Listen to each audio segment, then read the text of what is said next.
The future depends on what people like myself and others do in terms of helping them cope with it.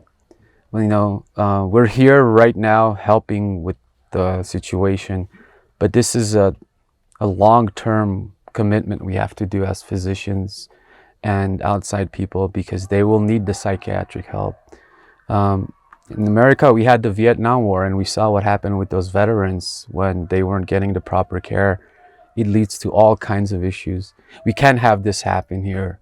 We're just too small of a population. So we need to have people on ground now, psychologists, psychiatrists, physical therapists, occupational therapists, working with these people so that the long-term consequences do not destroy the few young people that we have alive that managed to escape the war.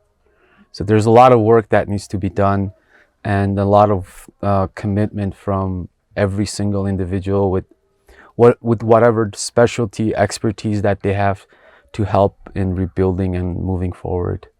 Are you seeing any wounds that indicate the use of chemical weapons?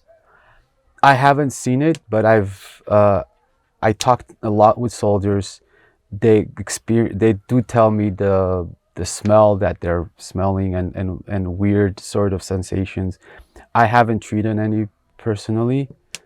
I haven't seen any chemical weapons that we've had to deal with, but I've seen a lot of burned soldiers from stuff that should not be used. Like what? Even the missiles, the war, like just the drones themselves, picking and choosing lives to kill. It's like someone is playing a video game with real life. I think those are not something, especially civilians. We've seen civilians get injured by drones, get killed. They should be completely off limits by any standards of warfare. And when you see innocent kids like the ones playing outside brought in with torn limbs, with brains literally busted open, because the drone hit a place that had children. I mean, they hit a maternity ward, right?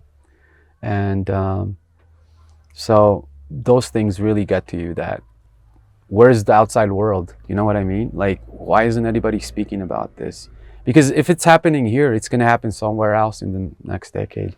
When there's a start, if it's not punished right away, it'll continue happening, because people will say, well, they did it and they got away with it. It sets a precedent, and it allows for others to use it as an excuse, so the soldiers' morale. Yeah. Oh,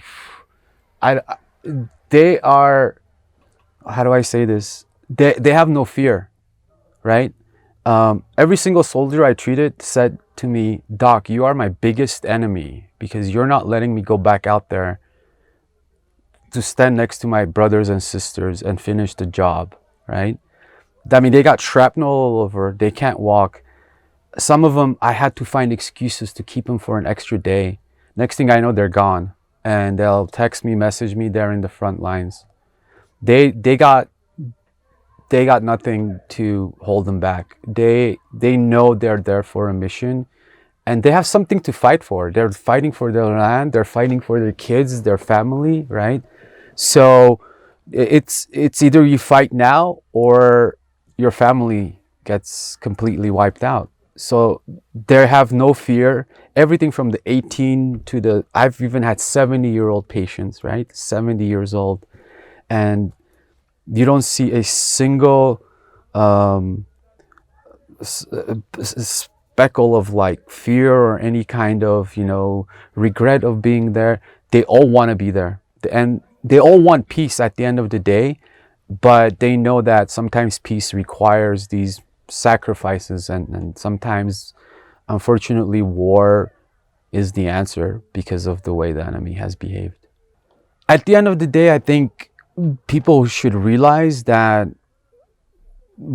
a peaceful nation like we were, there was no need to kill a whole generation. Our end, they have even more casualties, right? Did those people really need to die? There is no need. And I think eventually peace and love will overcome the evil that has started this whole thing, and we will find a solution. We will come to a common ground. Unfortunately, at the sacrifice of the 2001 born generation. I mean, that's the thing that we can't bring back. But I think we will eventually get the recognition that Artsakh deserves.